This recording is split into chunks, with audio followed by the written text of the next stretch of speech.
آج دنیا کی اتنے بڑی بڑی کتابیں لکھی ہوئی فلسفے کاروں نے، انسانیت کا مذہب بھی بہت کافی، لوگ کہتے کہ ہمارے پاس انسانیت کا مذہب ہے۔ اگر ایک مثال ایسی کو لا کر بتا دے کہ جس کے اندر کسی قسم کا شک نہیں ہے، زبان سے لیپریزی اور باقاعدہ جزام والے انسان کو اس طرح سے کھلانے والا اگر دنیا میں کوئی شخص ہو تو لاؤ بتاؤ، خدا کی قسم اس کتابوں کے چھاننے کے بعد میں آپ کو ایک مثال ایسی مل نہیں سکتی۔ یہ حالت ہے۔ حضرت عثمان رضی اللہ تعالیٰ عنہ، ان کی حیا اور شرم کے بارے میں تو خود رسول پاک صلی اللہ علیہ وسلم، اور ہم خطبے میں ہم پڑھتے ہیں، سنتے ہیں۔ ایک ہی واقعہ مختصر آپ کو بتا دوں۔ بغل کے حصے میں ان کو ایک پھوڑا ہوا، نبی کریم صلی اللہ علیہ وسلم کی خدمت اقدس میں ایک دن بیٹھے تھے، بہت درد تھا، آنکھ سے پانی جا رہا ہے۔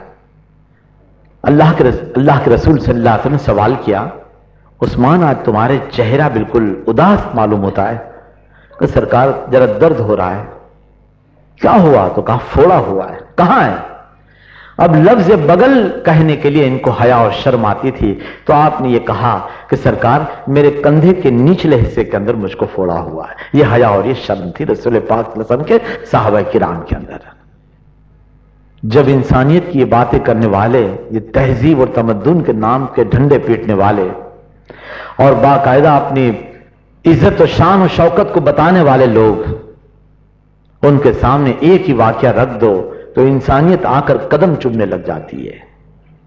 کوفے کا واقعہ ہے۔ کوفے میں ایک مرتبہ کوفے کی مسجد میں حضرت امام حسن اور امام حسین رضوان اللہ تعالی علیہ مجمعین دونوں وہ خدمت کر رہے تھے۔ ایک شخص مدینہ منورہ سے آیا، کافی دور سے، کوفہ عراق میں ہے اور وہ سعودی میں، اتنا فرق۔ وہاں سے وہ آیا، وہ شخص وہ کہتا ہے کہ میں بال بچے والا شخص ہوں، کچھ سال کے پہلے علی نے مجھ کو ایک اونٹ دیا تھا کہ جس کے اوپر مال لاد کر ایک جگہ سے دوسری جگہ لے جانا، اور اس مال کو بیچ کر آتا تھا یا لاد کر آتا تھا، اس کی مزدوری سے مجھ کو بہت کچھ ملتا تھا، اور اس سے میری حالت ہوتی کہ میں اپنے بچوں کی پرورش میں کر سکتا تھا۔ مگر آج طوفان ایک ہوا ریگستان میں اور اس کے اندر میرا اونٹ مر گیا، مجھے دوسرے اونٹ کی ضرورت ہے۔ حضرت علی کرم اللہ وجہ تو وہاں موجود نہیں تھے۔ امام حسن نے فرمایا ایک کام کرو، آپ تھوڑی دیر تشریف رکھیے، ہم جا کر آپ کے لیے کچھ کھانے کا بندوبست کرتے، اتنی دوری سے آپ آئے ہیں تو کھانا وانا کھا لیجئے، اس کے بعد میں آپ کو اونٹ کا بھی بندوبست کروا دیتے ہیں۔ حضرت علی کرم اللہ وجہ وہاں سے باہر سے آنے والے ہی تھے، اتنی دیر میں کھانا پک کر آ گیا۔ مٹی کے ایک برتن میں زیتون کے تیل میں گوشت باقاعدہ تلا ہوا اس کے اندر ڈالا ہوا ہے، اور وہ برتن لا کر اس کے سامنے روٹی لا کے رکھی گئی۔ وہ شخص پہلے ہی لقمہ ابھی بسم اللہ کر ہی رہا ہے، اتنے میں یہ ہوا کہ اس کی نظر کونے میں پڑی۔ کونے میں ایک ضعیف العمر ایک شخص، مٹی کے ایک برتن میں پانی ہے، جو وہیں سے سامنے سے حوض میں سے لے کر آئے، پانی کے اندر روٹی ڈبا ڈبا کے وہ کھا رہے۔ کوفے میں جو آیا، جو شخص جو مدینہ منورہ سے آیا تھا اونٹ کے لینے والا، اسے امام حسین کو قریب بلایا اور کہنے لگا کہ وہ چاچا جو بیٹھے ہیں اس کو میرے پاس لے آؤ، کیونکہ سالن بھی بہت ہے، روٹی بھی بہت زیادہ ہے، اور وہ بیچارہ پانی میں روٹی ڈبا کے کھا رہے، تو میرے پاس جب اچھی چیز ہے تو میرے ساتھ کیوں بیٹھ کے نہ کھائے؟ تو امام حسین فرماتے کہ آپ کھا لیجئے، وہ میرے والد بزرگوار حضرت علی خود ہے، وہ یہی کھاتے ہیں۔ جب یہ سنا تو وہ اٹھ کر کہتا کہ آپ پانی کے اندر روٹی ڈبا کے کھائے، میرے آپ کے گھر سے مجھ کو زیتون کے تیل میں تلا ہوا سالن ملے؟ تو حضرت علی کرم اللہ وجہ نے فرمایا کہ ہم کو اسلام نے یہی سکھایا ہے، بھوکوں کو ہم کھلائیں، ننگوں کو پہنائیں، ہم چاہے ہم بھوکے رہیں مگر دنیا کی خدمت کرنا یہ ہمارا پیشہ ہے۔ یہ دنیا کی بہترین چیزوں میں سے یہ ہے۔ آج آپ دنیا کے کسی کونے میں چلے جائیے، آپ کو یہ چیزیں مشکل سے ملے گی، جو انسانیت کا اونچا معیار بتانے والی ہو، یہ چیز آپ کو نہیں مل سکتی ہے۔ اس لیے کہ رسول پاک صلی اللہ علیہ وسلم نے جو ان لوگوں کو تعلیم دی تھی، وہ تعلیم کا ایک جذبہ ایسا تھا کہ جس کے اندر ان لوگوں نے اپنی زندگی کو باقاعدہ ڈبا کر رکھی تھی۔ جہاں جاتے تھے خوشبو رسول پاک صلی اللہ علیہ وسلم کی اعمال کی پڑتی تھی، اور لوگوں کے سامنے اس کے باقاعدہ احساس ہوا کرتے تھے۔ یہ میں نے اس لیے عرض کیا کہ اختلاف کے مسائل یہاں سے ختم ہو جائے۔ بہرحال حضور پاک صلی اللہ علیہ وسلم کے بہت سے واقعات ہیں